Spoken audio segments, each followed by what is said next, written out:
Hello and a very warm welcome. I'm Brian Thomas and this is Quadriga, coming to you from the heart of the German capital, Berlin. The countdown has started and Europe is both transfixed and aghast at an American presidential campaign that probes new lows and generates ever more outrageous headlines on a daily, if not an hourly basis. It's a contest that generates far more heat than light at a time when America and the world badly needs some light. Well, this has been one of the nastiest election campaigns in recent U.S. history. The two candidates have spent much of their time attacking each other instead of focusing on key policy issues. The campaign has exposed deep political divisions in American society. At the same time, a number of European countries are gearing up for their own crucial elections due to take place next year. Will those campaigns turn out to be as nasty and personal as the one in the United States? To talk about that, I'm happy to be joined in the studio by our guests today. Thanks so much to all of you for being with us. We have with us today Alan Posner. He's an author and commentator for the German daily Die Welt. He says what happens in the U.S. is the attack of a fascist on democracy. And yes, this is also a trend in Europe. See Putin, Erdogan, Kaczynski, Orban, Le Pen. We also have Stefan Pristevec. He's a German-American publicist, member of the Republican Party in the United States. He says presidential election times in America have been rough and tumble throughout history. What we're presently witnessing, however, is a candidate who has hijacked an entire political movement to his own end. And we're happy to have as well Sabine Müller from ARD Radio here in Berlin. Until a few years ago, she was a correspondent in Washington, D.C. She says German politics are not nearly as dirty as in the U.S. yet, but we're definitely on a worrying downward trajectory. Thanks again to all of you for being with us. Alan, if we could start with you, is this really as bad as we're saying it is? Are these the worst elections in tone and content in American history?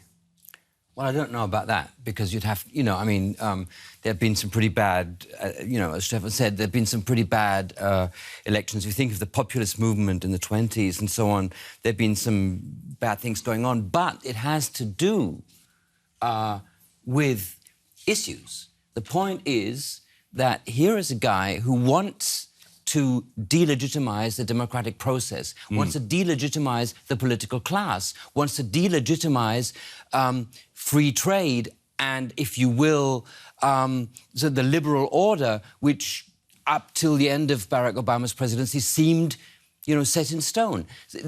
And this is why he's using these tactics. It's not gratuitous. It's not because he's just someone who can't control his tongue, who can be provoked by a tweet. It's because he wants a different America. And that's, this is what this is about. Stefan, you're a member of the Republican Party. You talk to members at the top levels in the United States on a regular basis. Are they saying the same thing? Donald Trump wants a completely different America, a different system. He wants to upset the apple cart so that nothing is recognizable again. Well, of course they don't officially. And particularly the party apparatus is quite behind him, and I still wonder why, actually. But for that matter, I think the biggest threat actually is in the attack on democracy itself, and the Republican Party has yet to become aware of this in its structures. Okay, Sabina, what do you think? Are the comments we're hearing from Donald Trump uniquely Donald Trump, or do they in fact mirror what America itself has become? I think they definitely mirror what America has become. You said I was in the States a couple of years ago, 2009 to 2013, when the Tea Party rose. And I've been to so many demonstrations where I've seen Barack Obama presented as Adolf Hitler, as a monkey and everything. So, I mean, this really vicious tone, it's been there for quite some time, but I think Trump has perfected bringing it to the big screen, to the big halls and everything. I mean, he's a media professional, so I think he's just raised this whole thing that's been there. He's raised it to a whole new level. So Reality Nation becomes reality television, becomes unfortunately, yes. Reality president. Well, if he becomes the president, we'll see. But yes, I think so. Well, for one thing, he's taking advantage of the fact that the whole Tea Party ruckus that came up like 5 years ago, as you witnessed, has never really had any impact on inside the Beltway, as we say. I mean, the establishment has, with the two-party system, has been very diligent in keeping any notable impact down. But that's the problem, isn't it? Indeed. I mean, Donald Trump has raised an important question about the legitimacy of the system. Alan, I mean, you saying he's questioning the legitimacy of the system, but does he have some points? Well, he has points, but they all speak against him. I mean, okay, the political system in the United States is broken, basically for two reasons: gerrymandering, which means that most of seats are uncontested between the two parties. There's never a switch, so the most radical candidate who gets the backing of the party tends to get tends to become the candidate. And the second one is the influence of money on, so that you have a multi-millionaire who can do it with his own money, and the Clintons have to hold out their hand to get the money, and they're accused then of being corrupt, which, to a certain extent, they have to be. Okay, now Stefan said something very interesting. He said the inside the Beltway, the people are out of touch. The elite, as Donald Trump calls them, have lost touch with the people. It's a theme we're seeing in Europe as well, with the AfD, with Le Pen, with Geert Wilders. Sabina, what do you think? Is this a chord? A deep stream of sentiment that's being hit on and tapped into, not only in America, but in not only the United States, but in Europe as well. Yes, it is, definitely. And I don't think Donald Trump is the one who's bringing it over to Europe. I mean, we've had it for years. It's fairly new to German politics with the AfD. But, I mean, look at France, look at everything. I think Marine Le Pen probably doesn't have a lot to learn from Donald Trump. Maybe the other way around. Trump could learn a lot from her. So this has been going on for quite some time.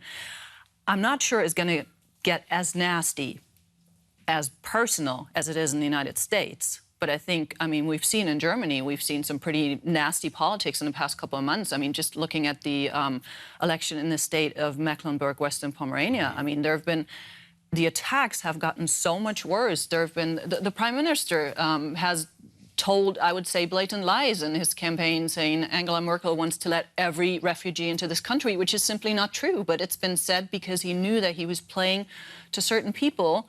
And, I mean, he won the election, so maybe his strategy worked, and they're going to go there again. Haven't the established parties then failed in their mandate to communicate clearly to the public what their policies are? Is it just a failure in communication? You could put that question out there. Or is it a failure in the policies? Maybe people want, in fact, more controls on migration, for example. I think it's a bit of both. I think it's definitely a communication problem. I think that politicians have not really communicated what they've been doing enough. And I understand that there's a certain frustration with how things have been going. I mean, Grand Coalition times are not times where you can very clearly distinguish who stands for what. It's just a huge majority, and I understand that people think everything's the same. But yes, I think some people want different answers, but the debate has, I don't know, it's gone to such a level where people are not even listening to answers, even if they were given. I see so much helplessness in politicians. They don't even know how to communicate. And there's a lot of trigger words out there. You see them in the United States, you see them here. Frauke Petry of the AfD talking about folkish issues, you know, the issues related to the people. It's a very Nazi it's a term. historically laden term, isn't it? What about diction? What about, you know, words that are chosen? How much does that matter? Oh, it matters a lot. And I say so as a sociologist, not as a linguist, for that matter. I mean, if we look at Trump, he's taken this to a new, for me, actually unimaginably low level, that he keeps repeating half sentences or phrases like this morning, crooked Hillary, Hillary the crooked, you know Hillary. And he doesn't say anymore, and people jeer. And if you go to his tweet site, it's all of that repeatedly. Drain the swamp, crooked Hillary. Yeah. That's what it is. And I mean, even tabloids don't use that level of well, if you want to call it communication. But it works, and it works with a large part of the electorate, obviously. And I mean, given the fact that Americans know pretty well how to behave in public and what to expect from a public figure, the way he still manages to uphold anything between 35% and 40% of the electorate is a miracle to me, but so is the the insight that seemingly I'm a part of the establishment now. Well, Stefan, that's a role you're going to have to get used to now. Seemingly got to deal with it from now on, yeah. Okay, well, Alan, what do you think? Is there a ceiling that's being tested, that's being penetrated, broken through of what was acceptable? Yes, and it's it's a tactic. This is what this is about. Political correctness is about preserving the rules of a polite discussion, which can, and to break those rules is precisely what they're doing. People who are fascists, crypto-fascists, right-wing extremists, in order to break down the rules themselves, to make those rules look like something that's wrong. Oh, I'm not allowed to say nigger. I have to say Afro-American. Well, I'm going to say nigger, right? And then I can start denigrating people all over the place. So right-wing deconstructionists, basically. Exactly, yes. Okay. Yeah, postmodern right-wingers. Okay. The New York Times, of course, as we all know, has been a strong backer of the Clinton campaign, and along with articles and opinion pieces, it's of course been doing a lot of research on social media, including on the number of times Donald Trump has taken to Twitter to insult, talking about deconstructionism, his opponents. It is a very long list. Late last month, the New York Times published a list of all the insults and personal attacks that Donald Trump has posted on his Twitter account during the presidential campaign. There are 281 of them. As you might expect, many were directed against Hillary Clinton. Trump called her a hypocrite, corrupt, and too weak to lead. Trump also savaged Republican Party leaders, including House Speaker Paul Ryan. Trump said that Ryan doesn't know how to win. And he blasted foreign politicians, including German Chancellor Angela Merkel. Trump said Merkel is ruining Germany. What's behind this torrent of tweets? Is Trump just letting off steam, or is this part of his campaign strategy? Well, Donald Trump is not only a spontaneous person, he's also a very calculating strategist as well. Look at his push right now in the battleground states to unseat the Democratic dominance there, including Florida. Which Trump are we seeing, Stephanie, in these tweets? Are we seeing the strategist or the alpha male pounding his chest? Maybe this is a question that I see differently as a woman, but I definitely see an alpha male. I actually find it hard to see too much strategy behind Trump. I think he's not strategizing too much. Correct me if I'm wrong. Alan seems to disagree. We'll get back to that. I think you seem to disagree. Is he playing to his base? Yeah, well, the whole point definitely. is his base are people who would be alpha males if they could, but they've been put down, they've lost their jobs, they're talked about as rednecks and whatever, and backward hillbillies, and they'd like to pound their chests, and Trump is pounding his chest for them. Of course he is. But one point I'd like to make, yes, this is incredibly negative and bad, but I mean, look at Hillary Clinton. She's not on the same level. I would never say that. But look at the last couple of days. I mean, she's under pressure, and what is she doing? She's not telling people why they should vote for her. All she ever does is tell people why they definitely cannot vote for Trump, why Trump would be so Negative bad for the country. campaign. So it's negative campaigns all over. It's just different levels. She's knowing her options. So You're saying that as a Republican, but seriously, yeah, I mean... Yeah, no, I'm not saying this as a Republican, but just as looking at the campaign. And obviously, she should be aware of the fact that she's not the ideal candidate. And she to is, say the I think. least. Yeah. And so it would probably be pretentious to come up with a self-image that would portray her as the candidate everybody has been waiting for. Well, doesn't that leave the field to Donald Trump in a certain way, if she doesn't? Well, I wouldn't expect her to pretend that she's the best one who's ever wanted to get into the White House, but to put a bit more positive spin on it. I mean, you were talking about how not just America, but the world needs more light, and right now that's not what I'm seeing at all in this campaign. I don't see any light. It's different shades of darkness. In these different shades of darkness, is there the danger that tweets like this could actually incite a certain type of person to violence? Do they have inside, a certain type is there a certain type of politically charged language that could, in fact, be dangerous? I would say definitely yes. I mean, you've talked about how they're kind of shaking the foundations of what this democracy is built on. If Donald Trump says he will only accept the outcome of this election if he wins, or he says, well, I'll let you know once the election is over if I will accept this. This is really shaking the foundations of what this country is built on. And I mean, we've heard people who say if Hillary Clinton wins, we'll have to do something about it. And I think it clearly doesn't mean do something about it in the next election. It means something else. Ellen, you said here and in the United States, the tie between the tone and diction is a type of deconstruction of political correctness. When you look at that, where's the line between fiery rhetoric and what's acceptable debate? Who determines that? How do people know that are not experienced like people in the media? Well, how do they know?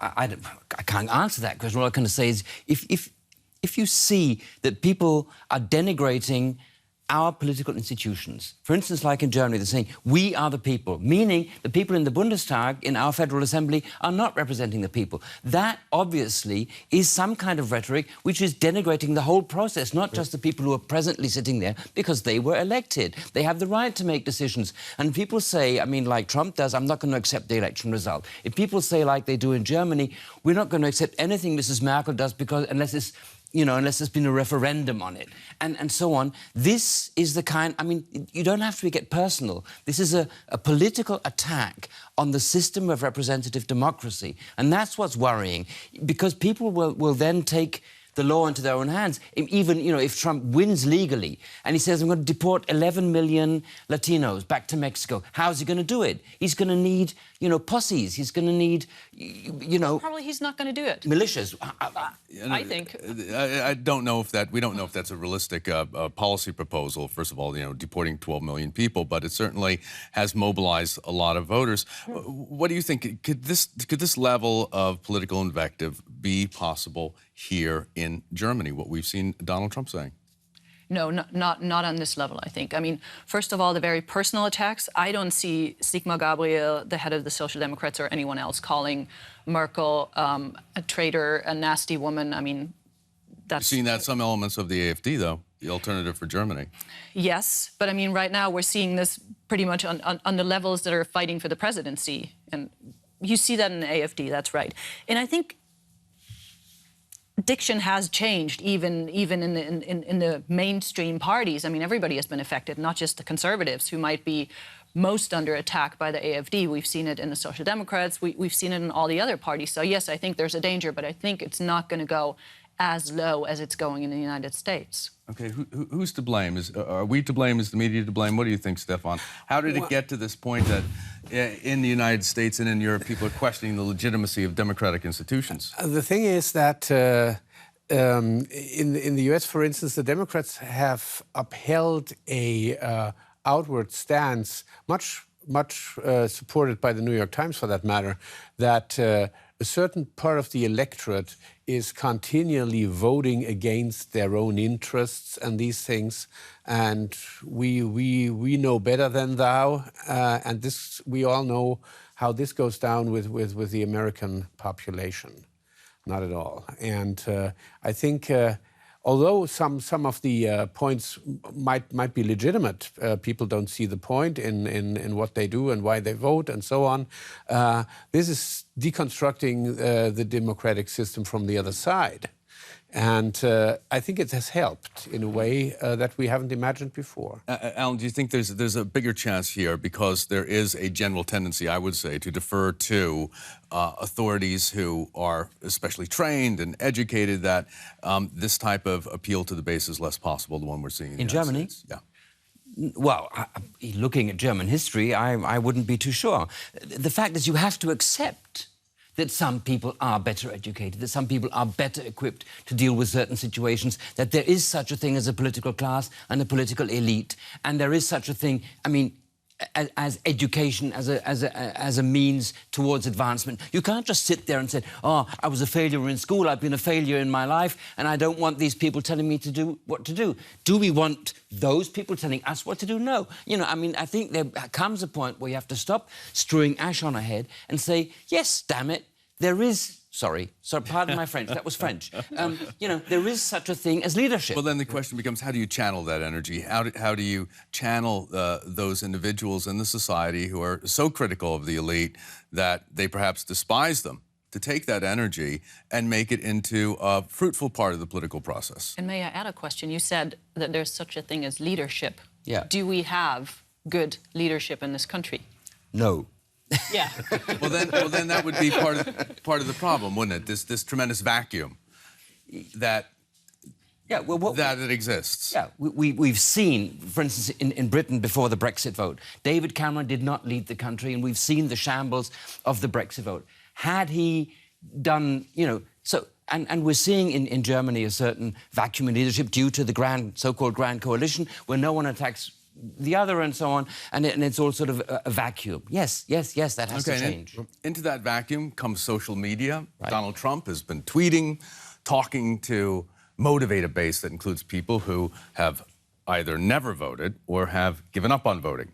Next year, we'll see elections in France, the Netherlands, here in Germany, where the right wing is expected to make very strong advances with a message geared towards the disaffected. And like in the US, immigration is playing a central role. In France, Marine Le Pen, a right-wing populist, is running for president in next year's election. Le Pen is opposed to the EU and to illegal immigration, and she has endorsed Donald Trump for U.S. president. In the Netherlands, Geert Wilders' far-right Freedom Party is expected to do well in parliamentary elections set for next March. He's an outspoken critic of the EU and immigration from Muslim countries. In Germany, the right-wing populist AfD party, led by Frauke Petry, has a platform that is similar to Trump's in many ways. They've promised to halt the economic decline of the middle class and to crack down on immigration.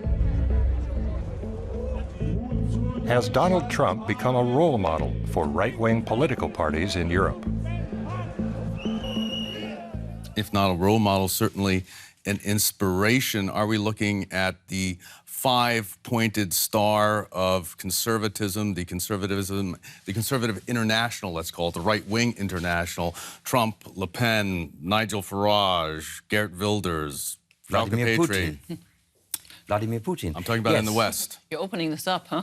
I'm talking about in the West. Are we seeing a new international right-wing movement? Yes, we are, and it's perverse because what they want is more nationalism, less internationalism. They want borders up, trade down, globalization to somehow disappear, and we've seen. I mean, this isn't new. We've seen it before in the 20s and 30s, and the person who's got most to gain from that is Vladimir Putin, because it's destroying the West, it's destroying Europe. There is a Belgian writer who today wrote in Politico Europe that what we're getting here with the rise of right-wing populism is actually a gift, a barbed wire wrapped gift that we need to unwrap. We should be happy, or we should greet at least, and not be afraid of the fact that more people are coming to the political process. The question is, how do we unwrap this barbed wire wrapped present? Stefan?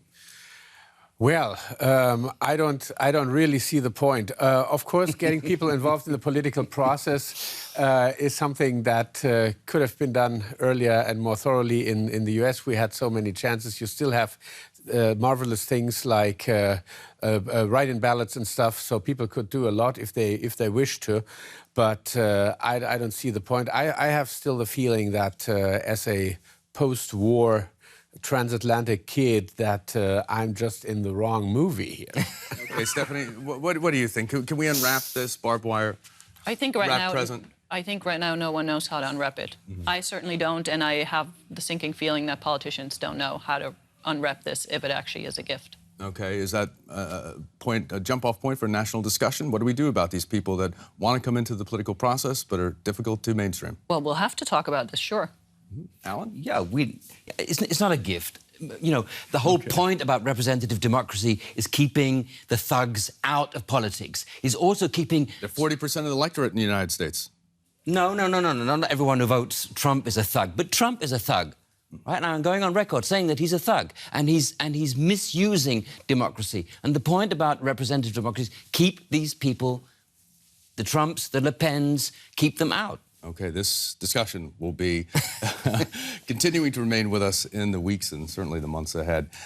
I'd like to thank our guests for being with us. Alan Posner from Die Welt, Stefan Pristevec, a German-American Republican who has been with us today and is with us quite a bit on the program. And of course, Sabina Muller of the Public ARD Radio Network, former correspondent in Washington, D.C. Thank you all for your comments today and for being with us. And thank you as well for joining us here at Quadriga, coming to you from Berlin. I'm Brian Thomas and look forward to seeing you again.